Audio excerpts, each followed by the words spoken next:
క్రీస్తు ప్రభువునందు ప్రియమైన సహోదరి సహోదరులారా, ఈనాటి దైవ వాక్యార్చన పట్టణములలో యేసు ప్రభువు నేర్పినటువంటి పరలోక ప్రార్థన గురించి మనము ధ్యానించబోతూ ఉన్నాము.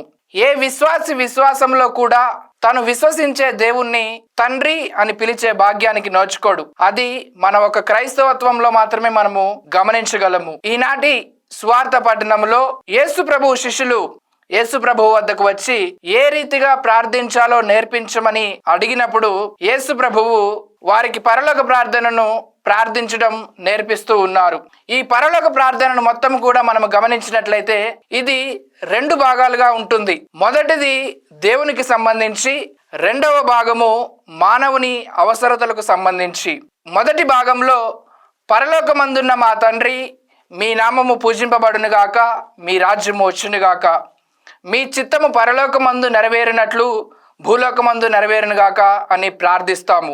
ఈ రీతిగా దేవునికి ప్రార్థించడం ద్వారా దేవుడు మనకి తండ్రి అని, మనము ఆ దేవుని బిడ్డలము అని గుర్తించుటకు మనము పరలోకమందున్న మా తండ్రి అని దేవుని ఎప్పుడు కూడా సంబోధిస్తూ ఉంటాము. మీ రాజ్యం వచ్చునుగాక, మీ చిత్తము పరలోకమందు నెరవేరినట్లు భూలోకమందు నెరవేరునుగాక అని ప్రార్థించడం ద్వారా దేవుని రాజ్యంలో స్థానాన్ని సంపాదించుకొనుటకు మనం ఎల్లప్పుడూ కూడా సిద్ధంగా ఉండాలని, ఈ మానవ జీవితం మొత్తము కూడా ఆ రాజ్యంలో స్థానాన్ని సంపాదించడానికి ప్రయాసయే అని మనము ధ్యానిస్తూ ఉంటాము. మీ చిత్తము పరలోకమందు నెరవేరినట్లు భూలోకమందు నెరవేరును గాక అని ప్రార్థించడం ద్వారా దేవుని చిత్తమే మన జీవితంలో నెరవేరాలని మనకి ఎప్పుడూ కూడా గుర్తు చేస్తూ ఉంది. అదే యేసు ప్రభు తన జీవితంలో దేవుని చిత్తానికి సమర్పించి దేవుని చిత్తం మీదనే ఆధారపడి తన యొక్క పరిచర్యను ప్రారంభించాడు. ప్రియ సహోదరి సహోదరులారా, ఇక రెండవ భాగంలో మానవుని అవసరతలకు సంబంధించి మొదటిగా నానాటికి కావలసిన మా ఎన్నము మాకు నేటికి అనుగ్రహించండి, మా యొద్ద అప్పుబడిన వారిని మేము మన్నించినట్లు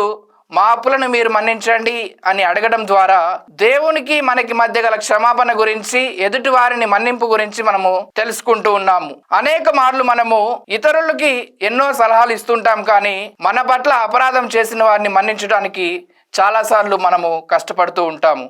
కానీ ఈ ప్రార్థన ద్వారా మన పట్ల ఎటువంటి ఈర్ష్య, పగ, ద్వేషములు పెంచుకున్న ఎటువంటి వ్యక్తినైనా మనం మన్నించగలిగి జీవించాలి. కావున ప్రియ సహోదరి సహోదరులారా, యేసు ప్రభువు నేర్పిన ఈ గొప్ప ప్రార్థనను మనము ధ్యానించిన ఈ శుభతరుణంలో ఏ వచనాన్ని అయితే మనము పాటించడానికి చాలా కష్టపడుతున్నామో ఆ వచనాన్ని దేవునికి సమర్పించి ఆ దేవుని చిత్తానుసారంగా జీవించే కృపను, భాగ్యాన్ని మనకు దయచేయమని, దేవుని దీవెనలు, కృప, ఆశీస్సులు సదా మనపై ఉండినట్లు ప్రార్థించుదాం.